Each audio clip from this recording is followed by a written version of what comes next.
Saludos a nuestros hermanos y amigos.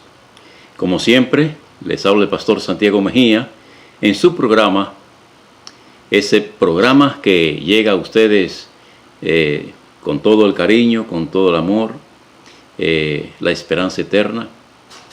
Y en esta noche vamos a tener una predicación muy importante. Estará con nosotros dirigiéndonos la palabra y hablándonos acerca del libro de Daniel, el capítulo 11, en los primeros 4 temas, el doctor Alberto Dreyer. El doctor Alberto Dreyer, PhD en teología y adventista de varias generaciones, dedicándose a la enseñanza y al pastorado, y ha escrito varios libros.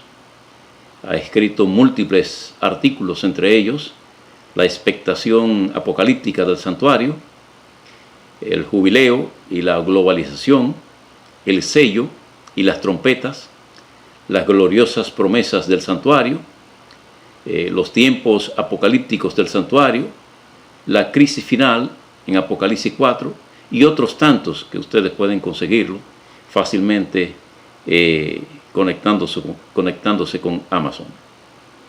El doctor Alberto Dreyer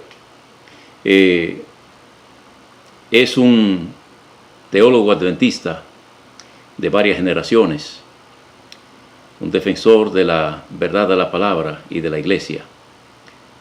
Así que yo les recomiendo estos libros que revelan las verdades bíblicas dentro de su verdadero contexto.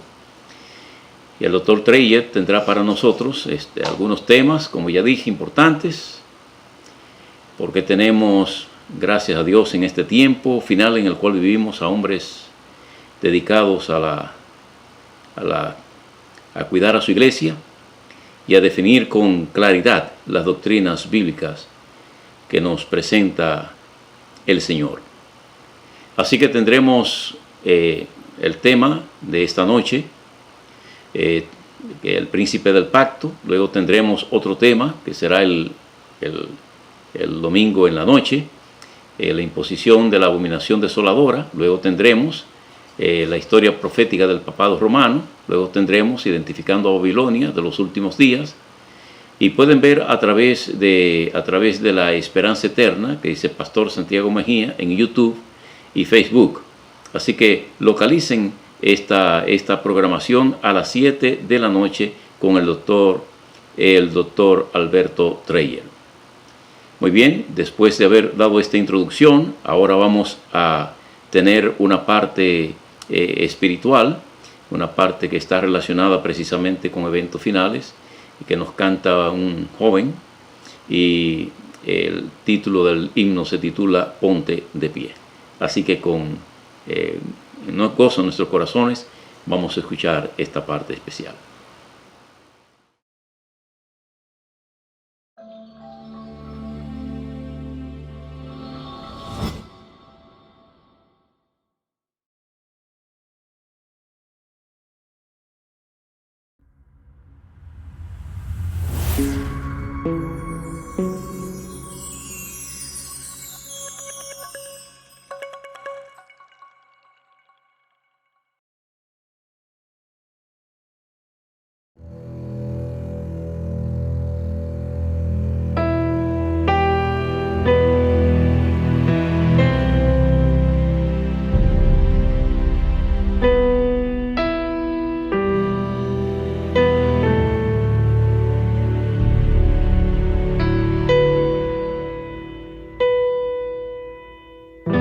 Los 3 hebreos decidieron el ser salvados o morir. Ante ellos una imagen de oro, el rey les ordenó servir. El Dios a quien servimos puede librar del fuego, del horno ardiente y de morir. Oh Rey, nos serviremos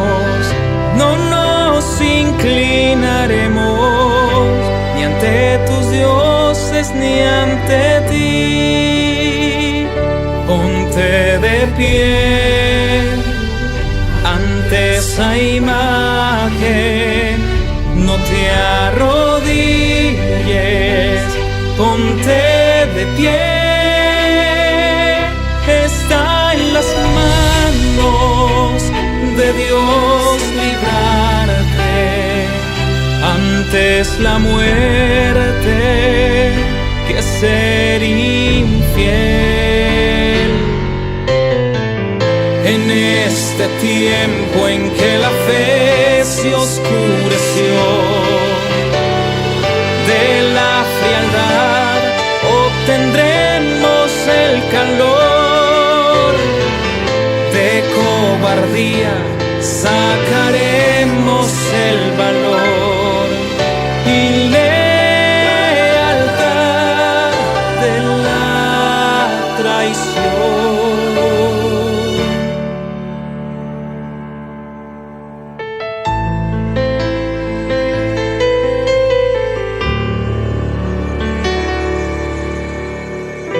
Cuando la religión de Cristo sea burlada sin temer, cuando desprecien sus palabras, cuando se rían de su ley, entonces nuestro celo tendrá que arder en fuego, por la verdad ponerse en pie. Cuando nos abandonen la mayoría, será probada nuestra fe.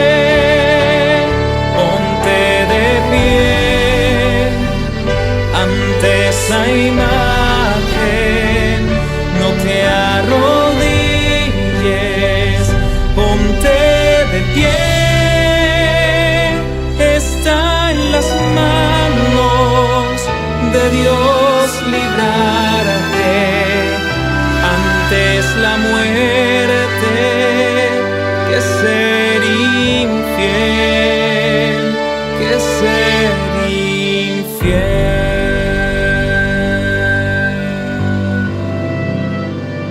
Ser infiel.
Después de haber escuchado este hermoso y apelante himno, vamos ahora a orar para dar paso al tema del Dr. Dreyer. Oremos. Amante Padre que estás en los cielos, gracias te damos por tus bendiciones. Te rogamos, oh Señor, que tu Espíritu visite a cada oyente, que cada persona pueda no solamente comprender la verdad, sino tener una comprensión plena para vivirla, para honra y gloria de tu nombre.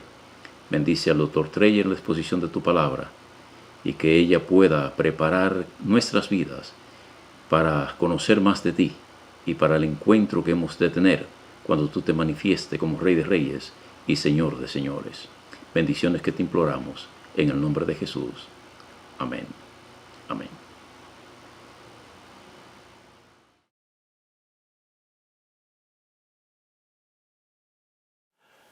Estoy feliz de poder compartir con ustedes un estudio más sobre el capítulo 11 de Daniel. El capítulo 11 de Daniel tiene muchos detalles de una historia futura para los días del profeta. Muchos consideran este capítulo como el más difícil de entender, pero se debe a que no se conoce mucho la historia antigua a la que se refiere Daniel. Hay una especie de confrontación entre los teólogos de historia eclesiástica, de historia en general, y los exégetas o teólogos bíblicos. Los teólogos bíblicos suelen decir de que es necesario ver el texto, qué es lo que el texto dice. Pero cuando uno mira las traducciones que se han hecho sobre distintos pasajes, uno puede ver que muchos exégetas están estudiando el texto casi, por así decirlo, en el aire, porque no saben a qué se refiere. Hay que tener un diálogo entre el texto y la historia. Si no se conoce la historia, con la exégesis no se va a hacer nada. Pero si se conoce la historia, se podrá ver lo que Dios quiso revelar. El otro extremo es entusiasmarse tanto con la historia que la gente se olvida del texto. Y después no se puede coordinar los dos puntos. Por eso en estos 4 temas que voy a dar sobre Daniel 11, desde el versículo 20 en adelante, yo voy a ir mostrando el texto y también los hechos históricos sobresalientes que lo cumplen. La historia profética que nosotros encontramos en el capítulo 11 de Daniel se da entre el rey del norte y el rey del sur. Y allí se dan pincelazos de hechos sobresalientes de los imperios sucesivos que se dieron después de la división griega del imperio. Por ejemplo, en Daniel 11, versículos 5 al 15, estaríamos entre los Seleucidas en el norte y los Ptolomeos en el sur. Lo que significa que entre esos dos reinos habría confrontaciones.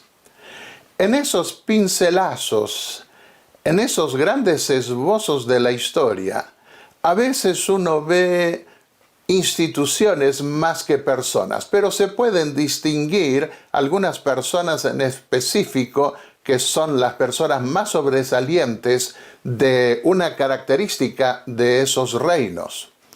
En Daniel 11 vemos los versículos 16 al 28, se puede ver allí la introducción de los romanos como rey del norte.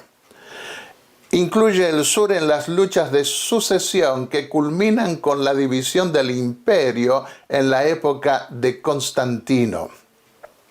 Luego, un tercer punto se ve en Daniel 11, versículos 29 al 31, donde aparece en escena el sucesor del César, o los sucesores de los Césares, el papado romano que ocupó el lugar de los Césares en Roma, y se lo representa en Daniel 7 como el cuerno pequeño. Y la última parte toca el tiempo del fin, Daniel 11, versículos 40 al 45. Allí se ve el papado romano en el norte y el secularismo en el sur. Así es como lo vemos representado en forma simbólica en el Apocalipsis. Negar esa proyección simbólica de una batalla entre el rey del norte y el rey del sur que se dio en los días de Daniel, es negar el valor del Nuevo Testamento para la interpretación de las profecías. Y el cuadro que allí se ve abarca lo que hoy estamos viendo y que entra dentro del contexto que nos dejó el espíritu de profecía para el tiempo del fin. Veamos ahora el versículo 20 de Daniel 11. Y se levantará en su lugar un recaudador de impuestos, literalmente opresor, en la gloria del reino. Pero en unos días o años será quebrantado, no en enojo ni en batalla. César Augusto fue el fundador del Imperio Romano.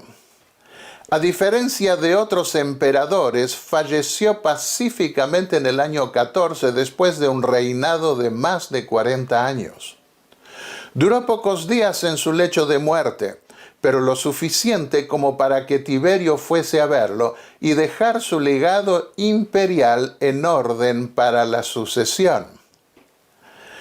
Algunos han querido ver el recaudador de impuestos un poquito antes en la historia, porque también los romanos tuvieron un recaudador de impuestos en un tiempo poco anterior. Pero encontramos en el capítulo 2 de Lucas, versículos 1 y 2, que se requirió un impuesto, un censo, y los censos tienen que ver con los impuestos también, del emperador César Augusto. Nosotros podemos ver eso en el capítulo 2 del Evangelio de Lucas, porque allí José y María tuvieron que ir y dieron a luz al Hijo de Dios. Pasemos al siguiente versículo, el versículo 21. En su lugar, en lugar del emperador anterior que consideramos, se levantará una persona despreciable a quien no se le había dado el honor del reino, pero vendrá con paz y tomará el reino con hipocresía. Versículo 21. Tiberio sucedió a César Augusto. No estaba originalmente en la lista de sucesión al imperio, porque un hermano de Augusto y sus 2 nietos, a quienes Augusto designó como sucesores, murieron antes que él.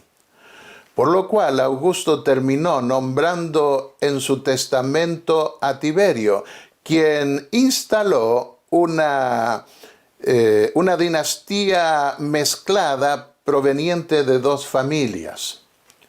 Para ganarse las simpatías del Senado, Tiberio aparentaba no querer recibir los títulos de su padre adoptivo y delegaba muchas decisiones al Senado, pero obraba después por su cuenta en forma despótica y malvada. Y el emperador Tiberio cumple un papel importante en la historia profética, porque fue en sus días que se dio la muerte del Mesías. Dice allí, las fuerzas abrumadoras, el versículo 22 de Daniel 11, las fuerzas abrumadoras serán inundadas delante de él y serán quebrantadas, inclusive el príncipe del pacto. Tiberio expandió el imperio romano en sus campañas militares. Tuvo revueltas que quisieron derrocarlo, pero las aplastó todas y ordenó destruir a los opositores.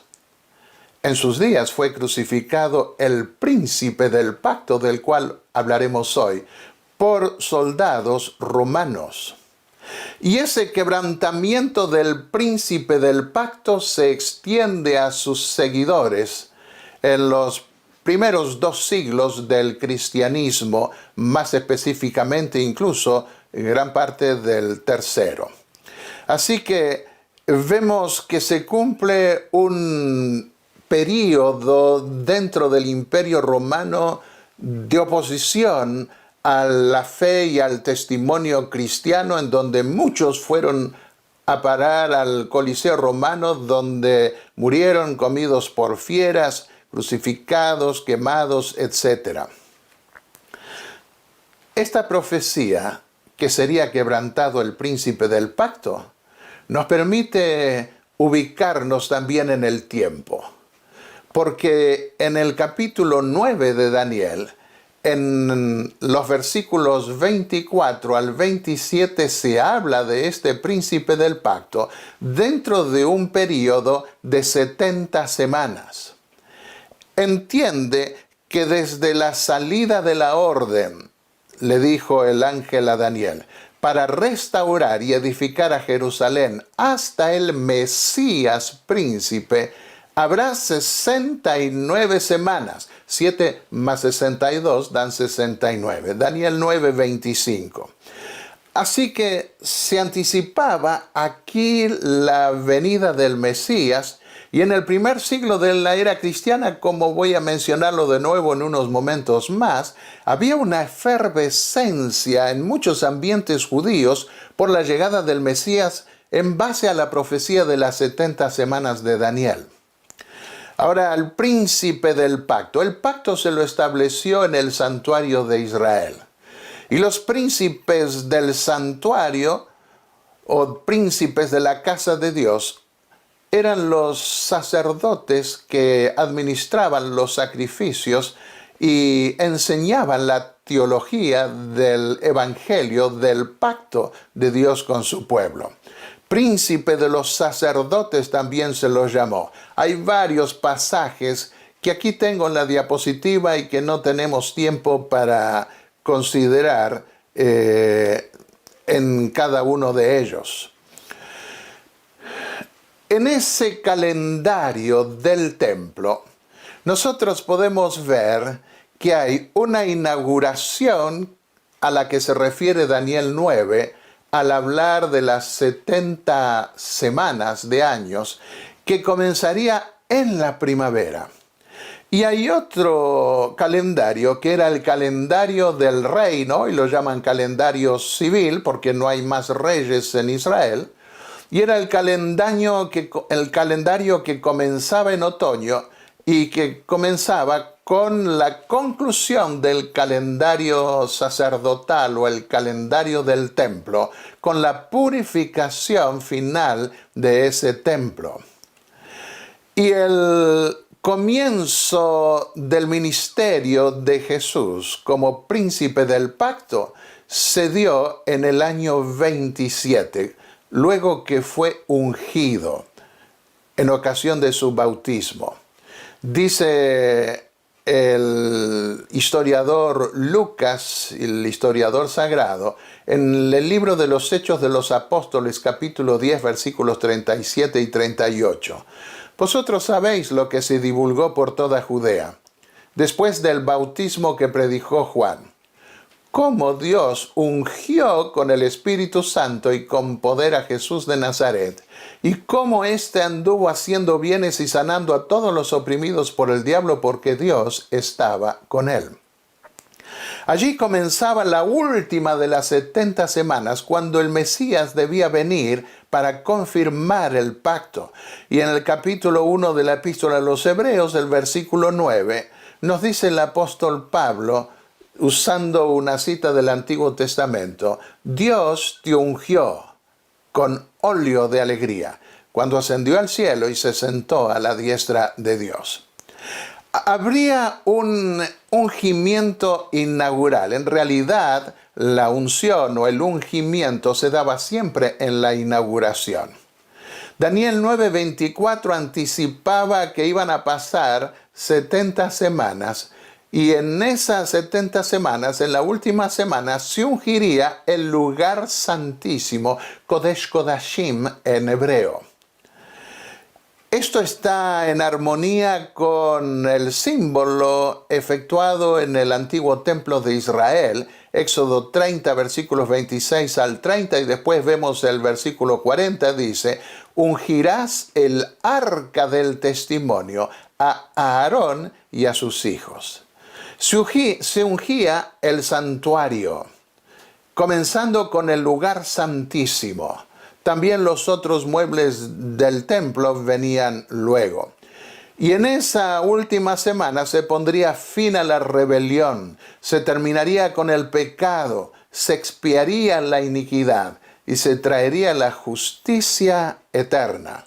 No tenemos tiempo para ver tantos pasajes que se pueden traer para mostrar que esto se cumplió con la persona del Hijo de Dios, Cristo Jesús.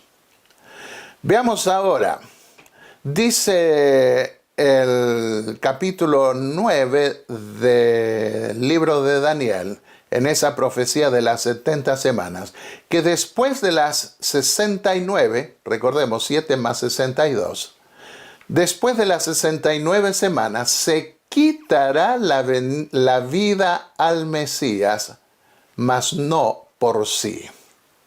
Se quitará la vida al Mesías. Daniel 11, 22 dice, sería quebrantado el príncipe del pacto. Y por una semana, dice el versículo 27, confirmará el pacto con muchos. Así que nosotros vemos que este príncipe es el príncipe del pacto. Veamos en qué consiste el pacto. Sorprendentemente, Dios decidió hacer un pacto con gente pecadora. Vosotros seréis mi pueblo, dijo Dios, y yo seré vuestro Dios. Jeremías 30, 22. Habría una solución. Lo admirable es que Dios hubiese hecho un pacto con gente que no es confiable, que es pecadora. Pero Dios hizo eso porque quería salvarnos y es un pacto de amor, un pacto de salvación, un pacto de redención. Y para hacer confiable a la gente, Dios dio una solución.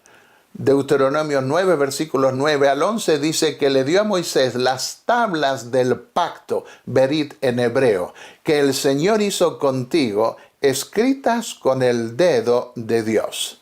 Jeremías 30, 22 dice, este es el pacto que haré con la casa de Israel después de aquellos días, declara el Señor. Pondré mi ley dentro de ellos y sobre sus corazones la escribiré, y yo seré su Dios y ellos serán mi pueblo. Dios iba a ser el Dios del pueblo que pactase con él, sobre la base de los 10 mandamientos. Y ese pueblo iba a tener al Dios de los cielos como la otra parte del pacto. Jesús mostró que ese pacto está en vigencia todavía. Dice Mateo 19, versículos 16 al 21, en el diálogo que tuvo con el joven rico que le preguntó qué más debía hacer para obtener la vida eterna. Y Jesús le dijo, si quieres entrar en la vida, guarda los mandamientos. Haz un pacto con Dios sobre la base de los 10 mandamientos.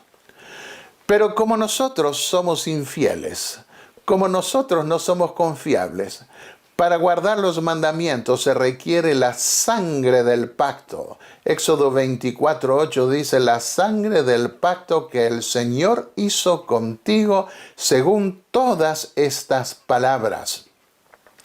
Y esa ley, esas tablas del pacto, las guardó en el arca del pacto, el lugar más sagrado, más interior del templo donde se manifestaba sin velo alguno la gloria misma de Dios, la presencia de Dios.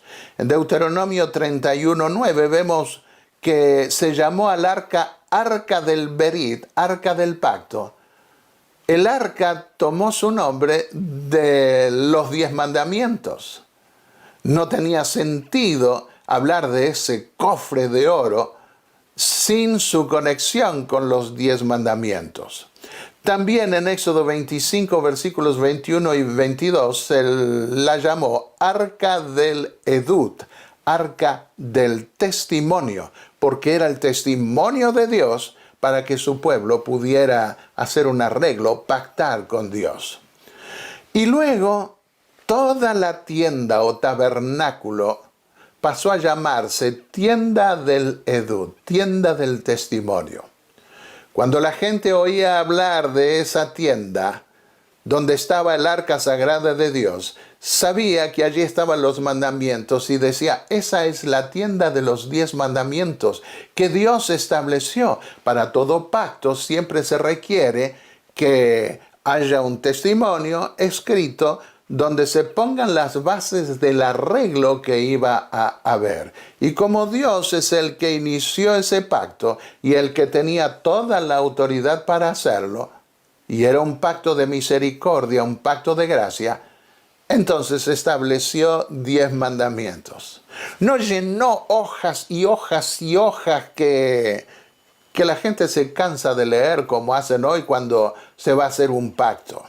Hay muchos pactos que hoy se hacen. El más común es el casamiento y cuando se rompe ese pacto, cuando se es infiel, se rompe ese pacto del casamiento.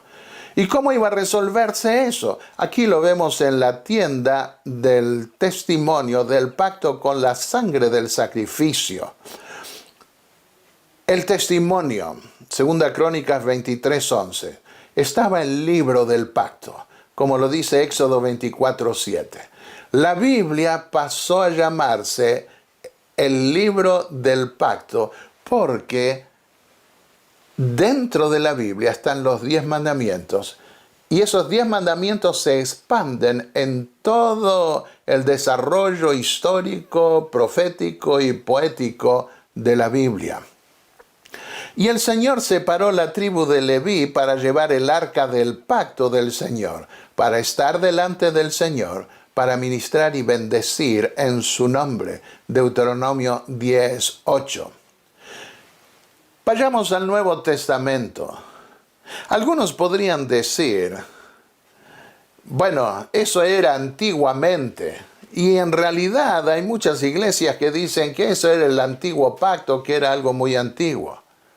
Pero, oh, sorpresa que nos llevamos cuando vamos al último libro de la Biblia, el Apocalipsis, y vemos la ley del pacto que está todavía en vigencia. Apocalipsis 15:5 dice, después miré y vi en el cielo que fue abierto el templo, el tabernáculo del testimonio, el tabernáculo de la ley, el tabernáculo de los 10 mandamientos. Eso está en Apocalipsis 15 y en Apocalipsis 11:19 leemos que en el fin del mundo, en la época de la séptima trompeta, se abre el templo de Dios en el lugar santísimo. Dice el apóstol Juan, entonces fue abierto el templo de Dios en el cielo y fue vista el arca de su pacto. En griego hay una sola palabra para referirse a pacto o a testimonio. La palabra es diaseke. Por eso algunos traducen arca de su pacto y otros traducen arca de su testimonio. Es el arca de la ley. En el cielo está el modelo de aquella antigua arca que Dios mandó construir en el templo ilustrativo del evangelio del pacto de Dios con los hombres, con su pueblo, de ser su Dios y ellos su pueblo. Vuelvo sobre el tema del primer siglo y la efervescencia que había en relación con la profecía de las 70 semanas de Daniel. Esa profecía de años, 70 semanas de años, creó un clima de expectación mesiánica muy grande entre los judíos del primer siglo. Aquí en este trabajo nosotros podemos ver un trabajo reciente hecho en la Universidad de Andrews, que fue publicada en la revista Andrews University Seminary Studies, donde dice allí que The 70 Weeks, las 70 semanas de profecía de Daniel 9, 24 al 27, y la expectación mesiánica judía en el primer siglo. Es interesantísimo ver cómo la gente estaba expectante en base a esa profecía que estamos justamente viendo en estos momentos por la llegada del Mesías de acuerdo a la profecía de las 70 semanas de Daniel. En la última semana se confirmaría el pacto. Por eso cuando Jesús comenzó diciendo, el tiempo se ha cumplido, la gente podía entender en sus días que se refería a las 70 semanas de Daniel y en especial a ese momento en que comenzaría a confirmarse el antiguo pacto que Dios había hecho con su pueblo, pero ahora con la llegada del príncipe del pacto. Profeta de en medio de ti, de tus hermanos, como yo, dijo Dios a Moisés, Deuteronomios 18:15. Te levantará el Eterno tu Dios, a él oiréis. Y Jesús comenzó a confirmar el pacto diciendo, oísteis que fue dicho a los antiguos, mas yo os digo. Moisés dijo, pero yo les digo a ustedes.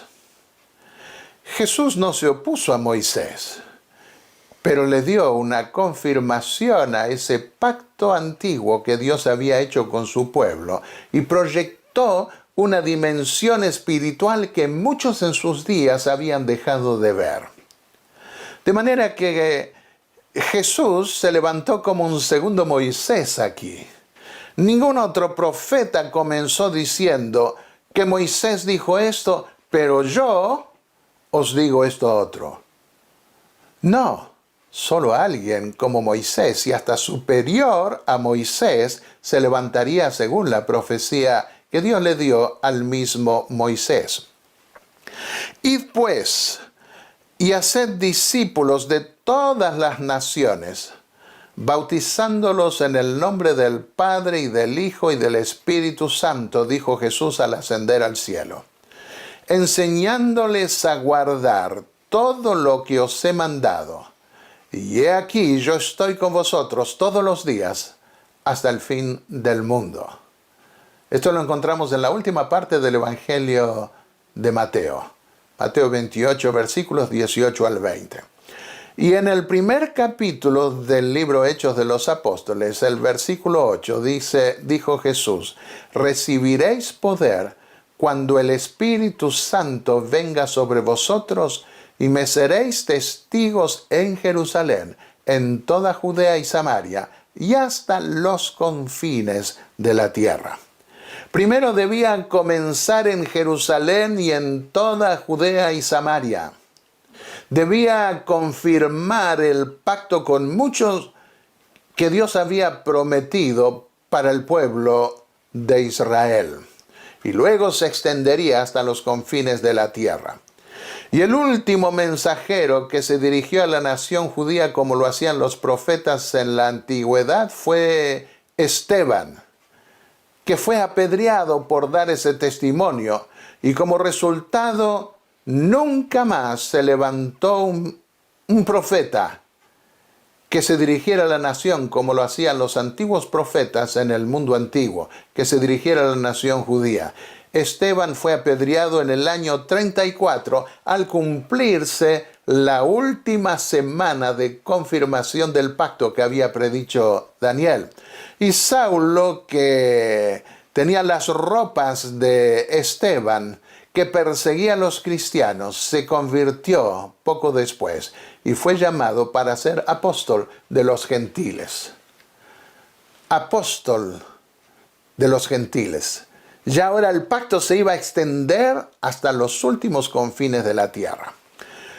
En esa última semana de años vemos que a la mitad de la semana hará cesar el sacrificio y la ofrenda. Eso sucedió cuando el Mesías murió, se le quitó la vida y el velo del templo se rasgó de arriba abajo. Y con eso Dios declaró nulo todo ese sistema simbólico de sombra, figura, parábola que debían cumplirse en la nueva dispensación ahora en el templo celestial ya no con sacrificio de animales, sino con el sacrificio del Hijo de Dios. Veamos el plan de salvación en 7 meses. Comenzó en la primavera. Jesús murió en marzo o abril, a la mitad de la semana del calendario, el calendario real. Comenzaba la primavera y ese calendario del templo comenzaba con las primicias de la cebada y la cosecha de las primicias del trigo. Y está ligado eso a la inauguración del templo.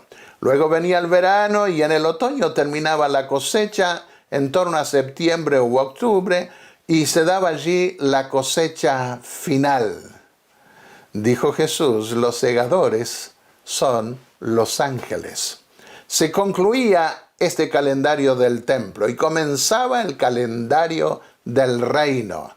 Venía el invierno y otra vez era un calendario cíclico. Cada año volvía a repetirse algo que en la nueva dispensación, en ese nuevo templo que iba a inaugurar Jesús en el cielo, se iba a cumplir de una sola vez.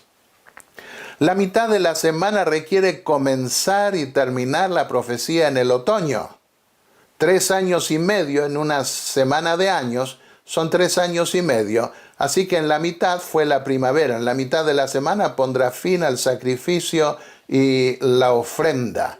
Y allí se dio la inauguración en y comienzo del calendario sacerdotal. 70 semanas están cortadas para tu pueblo, de una profecía mucho más extensa que aquí no podemos considerar y que es la de los 2300 días, símbolo de años, de Daniel 8. Se dio el decreto de reconstrucción de Jerusalén en el año 457. Cristo fue bautizado en el año 27, fue crucificado a la mitad de la semana en el año 31 y Esteban fue apedreado como el último mensajero que Dios envió para la nación de Israel. Así que la inauguración se dio en la primavera con el ungimiento del Mesías en ocasión del bautismo. Y él inició cuando ascendió al cielo un reino sacerdotal, el de Melquisedec. Fue nombrado sumo sacerdote para ser rey y sacerdote al mismo tiempo, como lo había sido el antiguo rey llamado Melquisedec. Y se lo llama príncipe del pacto. Daniel 9, versículos 25 al 27 dice: después de las 69 semanas se quitará la vida al Mesías, mas no por sí. Y por una semana confirmará el pacto con muchos. Y a la mitad de la semana, cuando Cristo murió, hará cesar el sacrificio y la ofrenda. Perdió validez ese sacrificio. Después, con la muchedumbre de las abominaciones, vendrá el desolar. Y eso sucedió con la destrucción de Jerusalén, ese desolar. Después, con la muchedumbre de las abominaciones, vendrá el desolar. Daniel 9, 27. Ahora bien, dice el apóstol Pablo en la epístola a los Hebreos, el capítulo 8, versículos 1 y 2. El punto principal de lo que venimos diciendo es que tenemos tal sumo sacerdote, el cual se sentó a la diestra del trono de la majestad en los cielos, ministro del santuario y de aquel verdadero tabernáculo que levantó el Señor y no el hombre. Ese es el príncipe del pacto. Se lo llamaban los sacerdotes príncipes del santuario.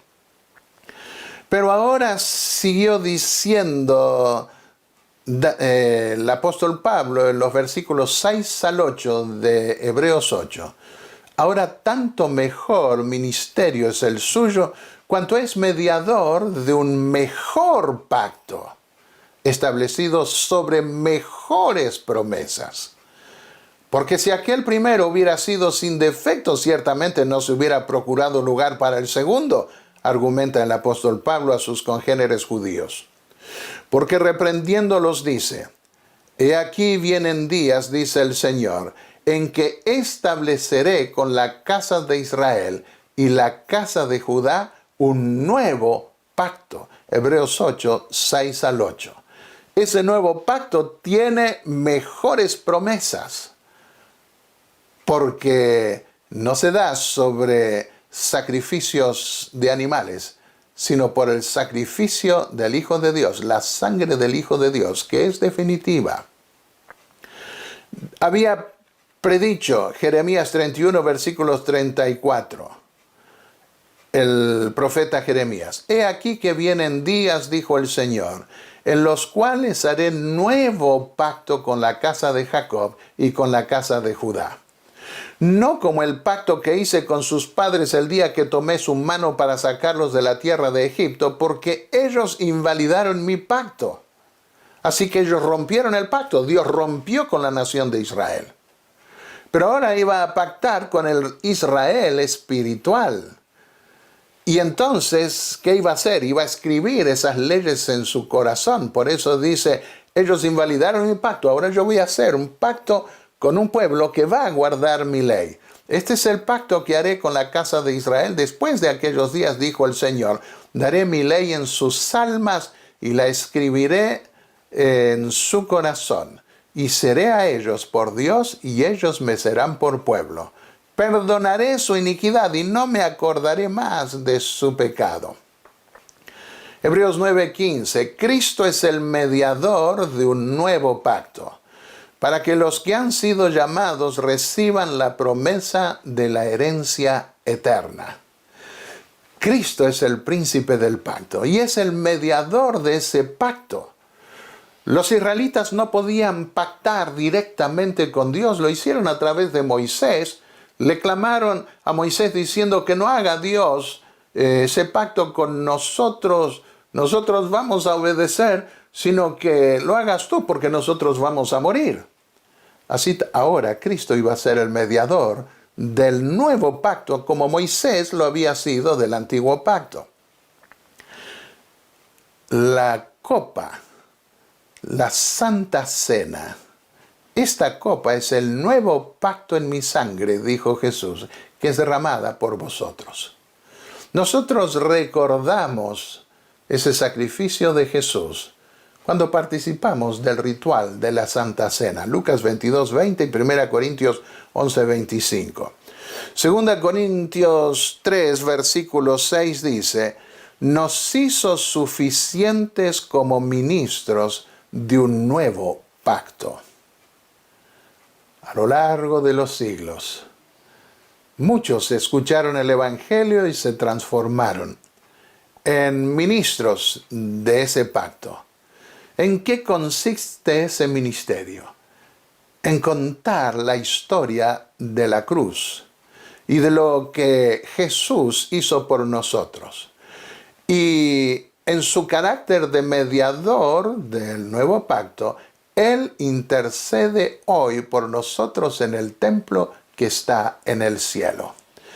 Y a nosotros nos encargó la tarea de llevar a cabo la predicación de ese precioso evangelio de Dios que se compadece de sus hijos, hace un pacto con ellos, un pacto de salvación para hacerlos fuertes, escribir su ley, los 10 mandamientos en sus corazones y para hacerlos triunfadores por medio de Cristo nuestro Salvador. Hebreos 12 versículos 22 al 24 dice: os habéis acercado a la ciudad del Dios vivo, la Jerusalén celestial, y a miríadas de ángeles, a Dios el juez de todos, y a Jesús el mediador del nuevo pacto. ¿Dónde está Jesús hoy? ¿Resucitó? Sí, la mayoría de los cristianos dicen que resucitó. Y sí, también reconocen que fue al cielo. Pero ¿qué está haciendo en el cielo? ¿Está simplemente mirando lo que nosotros hacemos? No, Él es el mediador del nuevo pacto. Porque hay un solo mediador entre Dios y los hombres, dijo el apóstol Pablo, Jesucristo, hombre. De manera que Jesús está en el templo del cielo hoy, ministrando ante su Padre y ante miríadas de ángeles de Dios, ministrando ese pacto a nuestro favor. Cuando nosotros violamos ese pacto, pedimos perdón, nos arrepentimos, confesamos nuestra falta, invocamos el nombre de Jesús y Él levanta sus manos delante del Padre y dice: Padre, yo pagué con mi vida, con mi sangre, por el pecado de este pecador. Acéptalo como me aceptas a mí. Y de esa forma nosotros tenemos un abogado, dice también el apóstol Juan en su primera epístola. Un abogado ante el Padre, un abogado infalible, un abogado que no esconde nada, sino que dice la verdad. Y la verdad es que Él murió por nosotros. No tapa, no cubre nuestros pecados ignorándolos. No, nos limpia de esos pecados porque se lo confesamos. En Hebreos el capítulo 13, los versículos 20 al 21, se nos dice: el Dios de paz, que resucitó de entre los muertos a Jesús nuestro Señor, el gran pastor de las ovejas, mediante la sangre del pacto eterno, os haga aptos en toda obra buena para hacer su voluntad, obrando Él en nosotros lo que es agradable delante de Él, mediante Jesucristo, a quien sea la gloria por los siglos de los siglos. Amén. Hebreos 13, versículos 20 al 21. Prestemos atención a esta expresión. La sangre del pacto eterno nos hace aptos, nos hace agradables ante Dios por esa sangre del pacto eterno. Qué maravillosa promesa que Dios nos da. Dios nos ama de todo corazón. Él proveyó el medio de nuestra redención.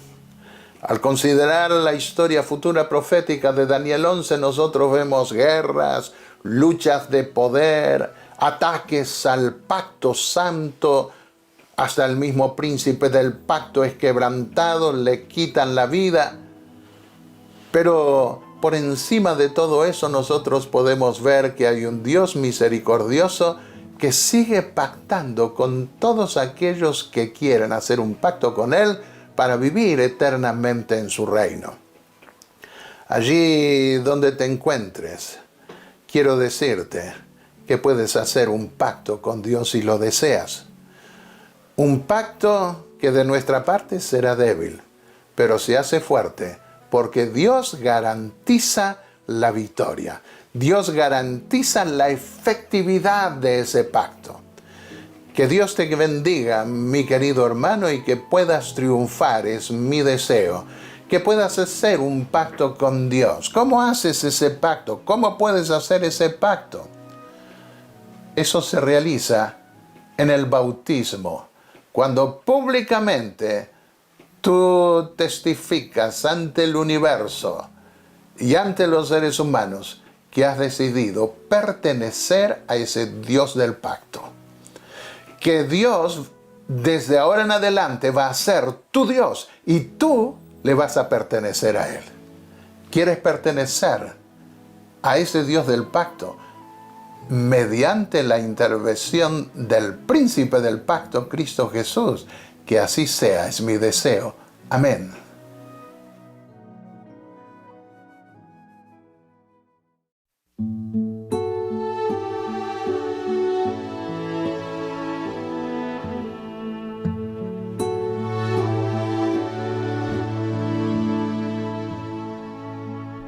Vengan los que estáis cansados, yo os haré descansar.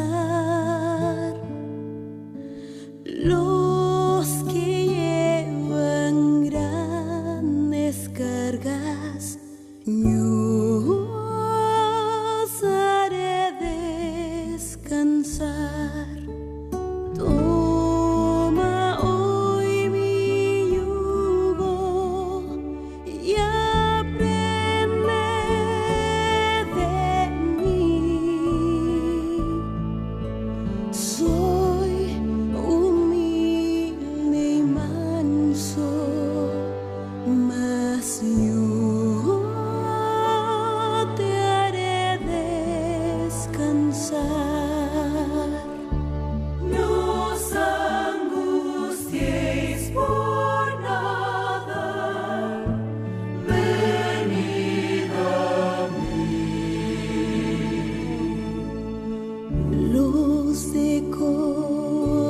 corazón quebrado, miedos y pesar, vengan a mis fuertes brazos. Yo te haré descansar, pues mi yugo es fácil, ligera mi carga. Dame tus angustias y yo te haré descansar. Vengan los que están